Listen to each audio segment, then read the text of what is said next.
Hey, my name is Garv, and the topic for today is why everyone seems more popular than you. This might be one of the biggest social problems of our generation that I see, so I had to talk about it. That feeling that everyone around you has more friends, gets invited to more things, and seems to be living a much more connected social life than you are.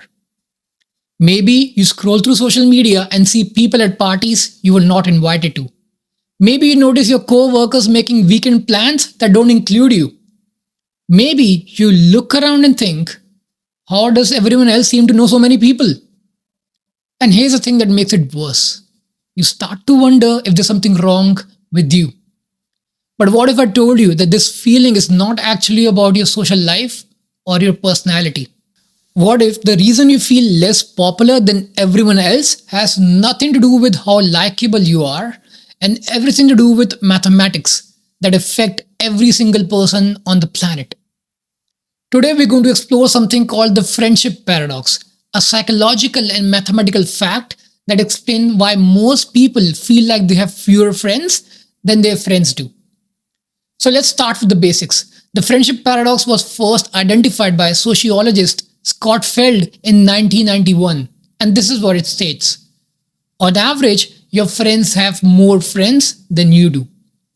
Not just your friends specifically, everyone's friends have more friends than they do. It's a little confusing, so give it a few minutes and it'll all make sense. Here's how it works.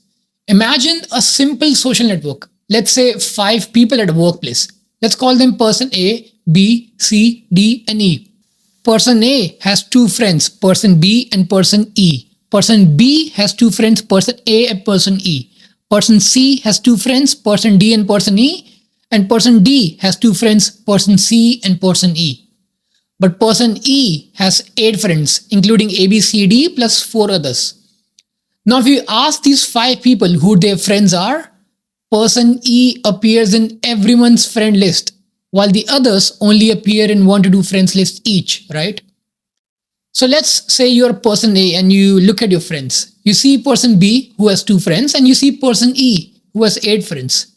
Your brain automatically calculates my friends average 5 friends each, but I only have 2. I must be less popular. The same thing happens to everyone else. They all have a person E in the network, making everyone else look more popular than they actually are.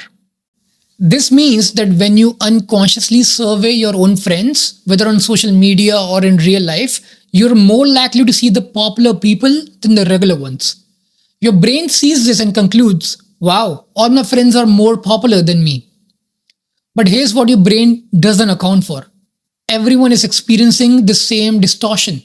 Even person E, the social butterfly, looks around at their friends and sees other highly connected people because popular people tend to know other popular people.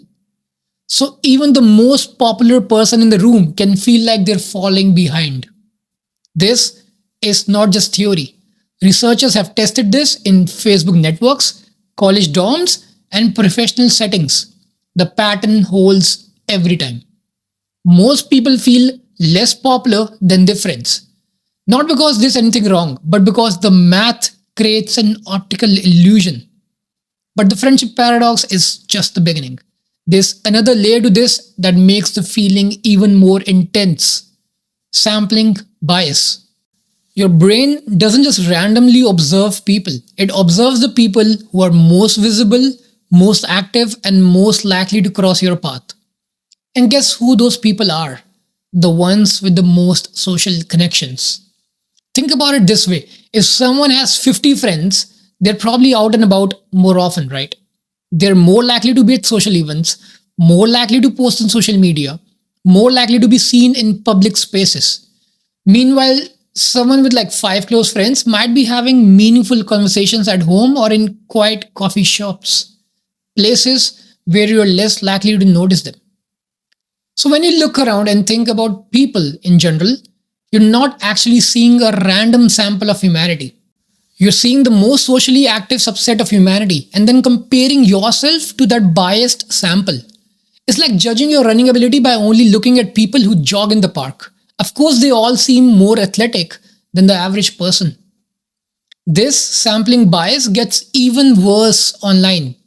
Social media algorithms are designed to show you engaging content, which often means content from people who are actively posting, sharing, and connecting.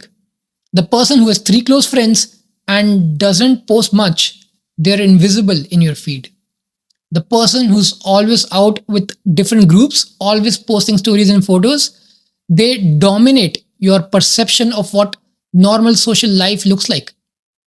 And now what happens is your brain starts to use this bias sample as evidence for how you should be living. You see all these highly connected people and think, this is what healthy social life looks like. This is what I should be doing. But you're comparing yourself to statistical outliers, the most social 10% of people, and wondering why you can't keep up. Now, let's talk about why this illusion hits so hard emotionally. It's not just that the math is working against you, it's that your brain is wired to pay extra attention to social information, especially information that might signal rejection or exclusion.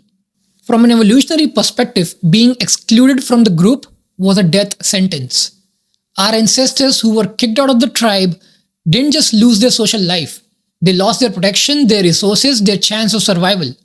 So our brains developed a hyper-vigilant system for detecting signs of social threat. The problem is this ancient alarm system doesn't know the difference between actual rejection and statistical illusion. When you see evidence that other people have more friends, your brain interprets it as a warning. You're falling behind, you are at risk, you need to do something about this. This triggers self doubt and a desperate need to fix your social situation.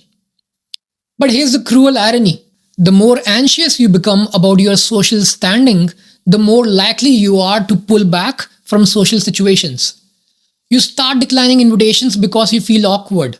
You avoid reaching out to people because you assume they're too busy with their many other friends. You become more self conscious in conversations because you're worried about being judged as socially inadequate. And when you pull back, you actually do become less connected. Not because there was anything wrong with you originally, but because the illusion convinced you to behave in ways that made the illusion come true. See, here's the truth that the friendship paradox obscures. There is no right number of friends. There is no social scoreboard where having more connections automatically makes you a winner. There are people who thrive with large social networks, and there are people who prefer small, intimate circles. There are people who love parties, and there are people who prefer one on one conversations. All of these approaches are valid. The only thing that matters is whether your social life feels right to you, not whether it matches what you see other people doing, not whether it fits some external standards of popularity, but whether it nourishes you and supports the life you want to live.